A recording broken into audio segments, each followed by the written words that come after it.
we've all been there, haven't we? You know, you're in a job, feels a bit like an old rickety bicycle. Huh? I mean, it gets you from point A to point B, sure, but, well, the ride is bumpy, maybe the pay isn't quite keeping up, Right.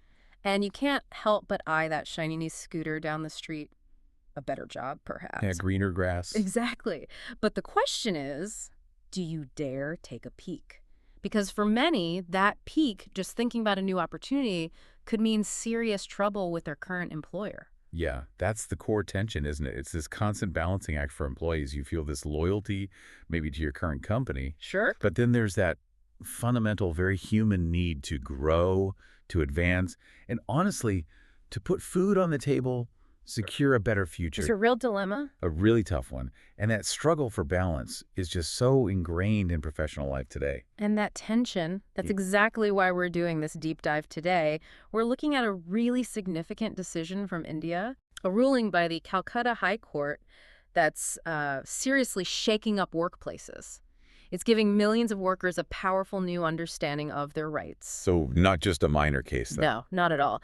This judgment basically declares that looking for a better job isn't some kind of crime or betrayal. It says it's a basic human right. Wow, okay. That is a big statement, a fundamental shift in perspective, really. Absolutely. And our mission today is to unpack this story step by step. We want to explore the real-world implications, maybe demystify some of the legal stuff simply, Yeah, break it down. and show you why this ruling matters to you, whether you're, I don't know, working on a factory floor or maybe just browsing job sites on your lunch break. Got it. So where does this story begin? Okay, so let's zoom in on the spark. Hmm? The person at the center is Sudip Samanta. He's a technician, joined a company in Kolkata back in 2012. Okay. And this company, it's quite unique. It's actually India's only manufacturer of a very specialized insulator film. Oh, right, the stuff that stops gadgets short-circuiting. Exactly that. Pretty critical stuff, and Sudip had been working there for years doing this specialized work. Sounds like a dedicated employee, so what happened? Well, things took a sharp turn. On October 11th, 2022, his world just flipped upside down. The company fired him. Fired him. Yeah. After years of service, what was their reasoning? Their claim was pretty serious. They alleged Samanta was secretly collaborating with a rival company. Ah, the competitor angle. Yeah, trying to muscle in on their market, apparently. The allegations included things like secret phone calls, even leaking proprietary technical recipes. Recipes. Sounds dramatic. It does, doesn't it? Mm-mm. And they labeled his alleged actions as misconduct, amounting to moral turpitude. Moral turpitude. That's a heavy term. Sounds almost Victorian. What does it actually mean in this context? Well, legally, it implies conduct contrary to honesty or good morals, something quite serious, and the company used it as justification for a major consequence, Which was? withholding his gratuity. Ah, okay. So let's pause there. Gratuity, that's the end of service payout, right? Exactly, a lump sum earned after years of service. For Samanta, it was Rs 1.37 lakh. Now, 1.37 lakh. That might not sound like a fortune to some, but for a working class family. It's huge. Absolutely crucial. It could be a child's education fees or maybe urgent medical bills for a parent. It's a real financial lifeline. So denying that is a massive blow. What was Samanta's side of the story? Well, Samanta's position was consistent. He maintained he had actually resigned voluntarily. He wasn't fired for misconduct. He chose to leave. Okay, so a direct contradiction. Did the company have proof for their claims? And this is where it gets interesting. They conducted internal inquiries, and they had witnesses claiming they saw Samanta chatting with people from a rival firm. Claiming, so no hard evidence. Precisely. There was a critical missing piece. No call logs were produced, no emails, no, smoking gun showing he actually leaked secrets or collaborated. It was mostly hearsay. Right, so allegations without solid proof. That's a shaky foundation. Very shaky. Yeah. So Samanta fought back, obviously. He appealed to the labor authorities. And what did they say? They looked at the facts, or lack thereof, and sided with him. They ordered the company to pay the gratuity. A win for Samanta, then. Initially, yes. But the company wasn't giving up. They were determined, and they escalated the case, taking it all the way to the Calcutta High Court. Okay, so it goes to the judicial ladder. What happened at the High Court? This brings us to late August 2025. Justice Shampadat Paul is presiding, and her judgment. It was remarkably straightforward, clear as day. And what was the core ruling? She just cut right through it. She emphatically ruled, and I'm quoting loosely here, that looking for another job, even if it's with a rival, Maybe for better perks or facilities. That's a basic right. It does not constitute moral turpitude. Wow. Just laid it out there. Absolutely. She clarified it's not inherently contrary to honesty, modesty, or good morals. Basically, just looking doesn't make you a bad person or a disloyal employee in a legally punishable way. That completely dismantles the company's main argument then. Exactly. Their central accusation just crumbled. So the court essentially said, you need more than just suspicion. What about the lack of proof of damage? That was key too. The court found absolutely no proof that Samanta's actions, whatever they were, caused any actual damage. No evidence of stolen secrets leading to financial loss for the company. So the claims remained hollow. Totally hollow. And the court didn't stop there. It was pretty critical of the company's internal investigation process. Oh, really? They saw it an abuse of power and a violation of natural justice. Natural justice. Okay, Yeah. That's an important legal concept. Can you break that down for us? What does it mean in practical terms? Sure. Think of it as the basic rules of a fair game, legally speaking. Everyone gets a chance to speak, to present their side. That's the alteram partem principle. The decision maker has to be unbiased. And crucially, decisions must be based on solid evidence, not just allegations or whispers. Right, Fairness 101. Exactly. And the court basically said the company flunked all three of those basic principles. Their whole internal process was condemned. So a pretty damning assessment of the company's actions. Absolutely. So the final verdict, the company's petition was dismissed. Justice served for Samanta. And he got his gratuity. He did. The court ordered the company to pay the RS 1.37 lakh plus 8% simple interest from the date it was originally due. Adding interest, that's significant too. Sends a message. It does. It's almost like, that analogy the court told the company, look, grow up. People window shop for jobs like they do for clothes. It doesn't mean they're about to steal your entire wardrobe. Uh-huh. Yeah, that captures it perfectly. It normalizes job searching. Right. And, to really get why this gratuity issue was so central, why the company used it, and why its denial was such a blow, we should probably quickly unpack what gratuity actually is in the Indian context. Good idea. Because it's not just a discretionary bonus, is it? Not at all. Think of it as a significant, legally mandated thank you from your employer for your loyalty and years of service. Mandated by law. Yes, it's enshrined in the Payment of Gratuity Act, 1972. It's a real cornerstone of India's labor laws, designed to provide Social Security. Okay. And who does this act cover? Is it universal? It applies to companies, factories, mines, shops, ports, plantations, basically most organized sector workplaces with 10 or more employees. So pretty wide coverage. And how do you become eligible? Generally, you need to have completed at least 5 years of continuous service. There are exceptions for death or disablement, but 5 years is the usual threshold. Okay, 5 years. And how is it calculated? Is there a standard formula? There is. For most employees, the formula is 15 days' wages, multiplied by the number of completed years of service, all divided by 26. Okay, 15 days wages based on what? Based on your last drawn salary, which usually includes your basic pay plus dearness allowance, or DA, the 15 divided by 26 by part represents 15 days' pay out of a 26-day working month. Right, assuming 4 Sundays off. Exactly. So let's take an example. Imagine someone, say, Ravi, earns RSS $50,000 a month basic plus DA.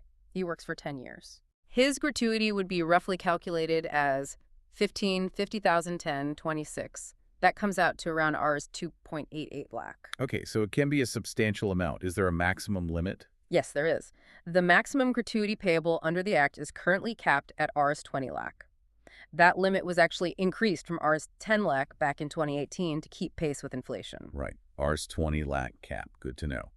Now, given it's a legal right, you mentioned earlier it can be denied in some cases. What are those circumstances? Yes, while it's largely an automatic right upon meeting the service criteria, Section 4.6 of the Act does allow employers to forfeit gratuity under very specific, serious conditions. Like what, for instance? We're talking about serious misconduct, things like riotous or disorderly behavior during employment, acts of violence, or anything that causes damage to the employer's property. Okay, so tangible, serious offenses. What about this moral turpitude thing again? It can also be denied for acts constituting moral turpitude, provided the offense was committed during the course of employment. This usually involves things like theft, fraud, or embezzlement. I see. But even then, is it always a full forfeiture? Not necessarily, and this is crucial. Any forfeiture must be proportional to the actual damage or loss caused by the employee's misconduct. It's not meant to be an arbitrary all-or-nothing penalty. Proportionality, that seems fair. Like your coffee shop analogy, You smash the machine, maybe you lose some points, but Yeah. not necessarily your entire lifetime supply of coffee. Exactly. You got it. If you cause minor damage, maybe only part of the gratuity related to that damage can be withheld, after proper inquiry, of course.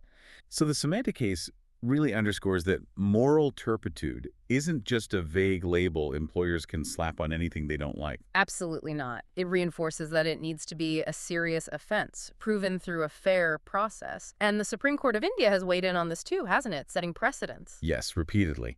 Supreme Court judgments consistently clarify this. They've stressed that full forfeiture is reserved for truly grave acts.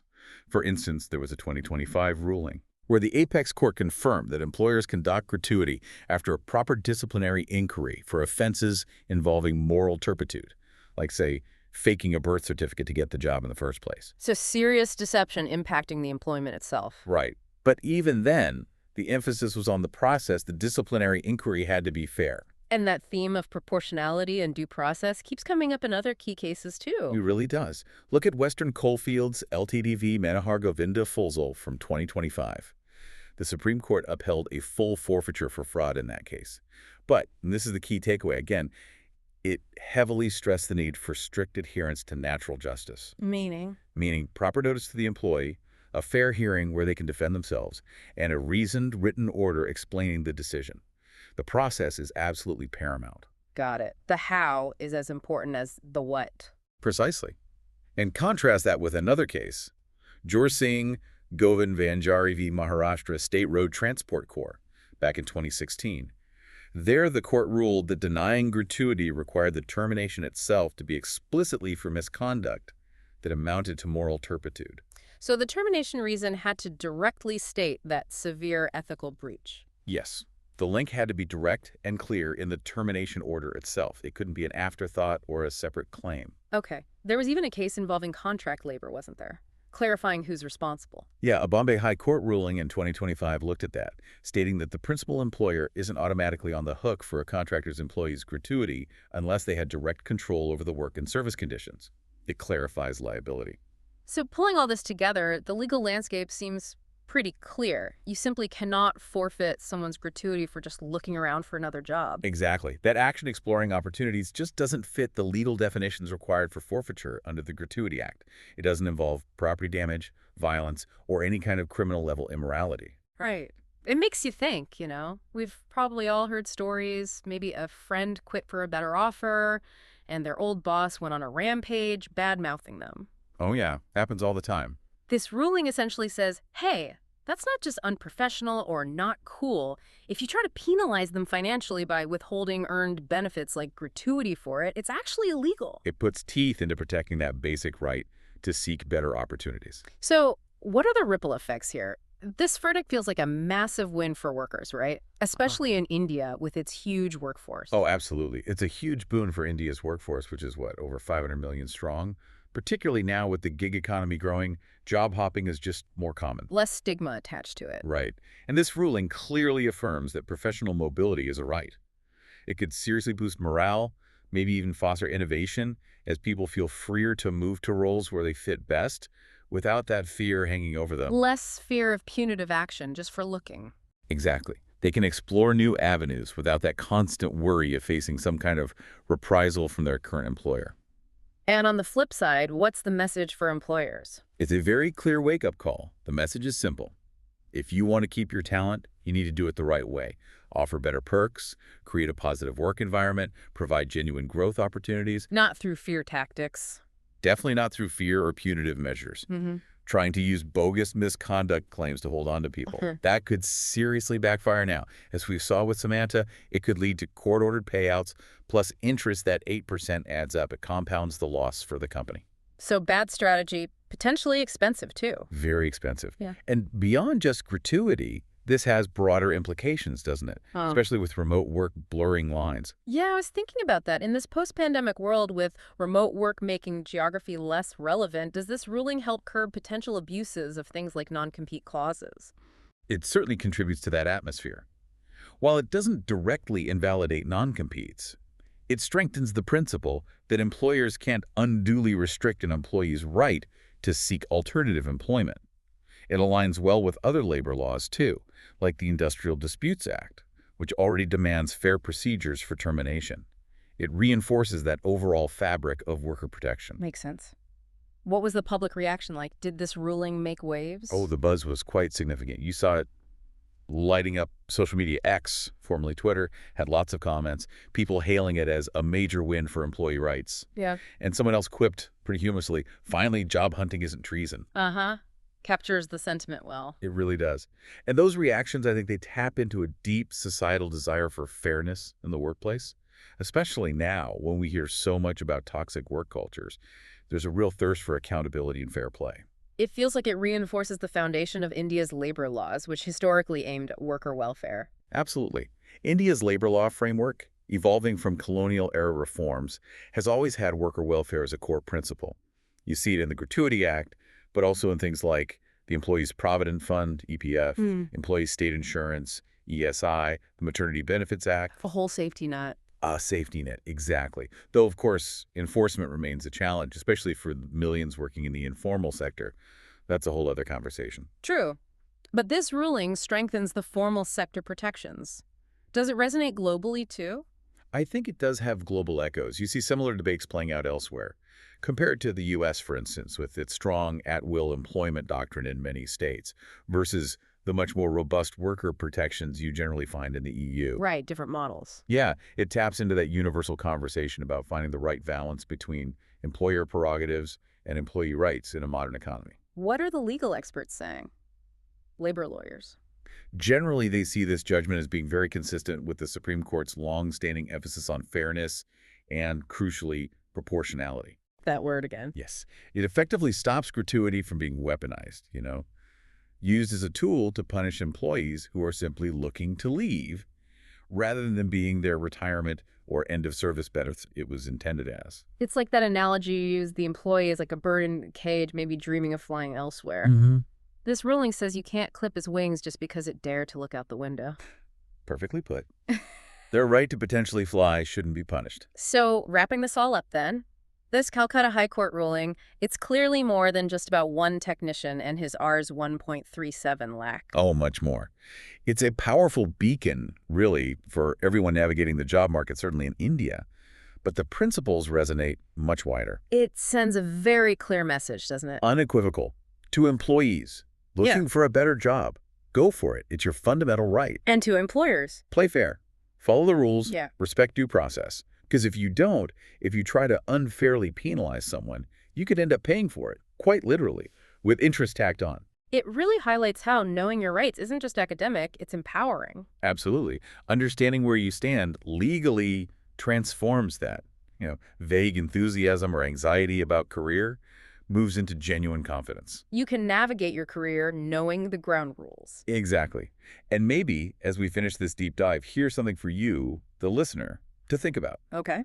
How might this legal shift change how you view your own career path? Does it alter your perspective on that loyalty versus personal growth debate? And beyond just job hunting, what other maybe unwritten rules or common practices in employment do you think might be due for a similar legal examination? What could be the focus of the next deep dive? Food for thought. Keep exploring, stay informed. Who knows? That next peek at a job board might just lead you exactly where you need to be.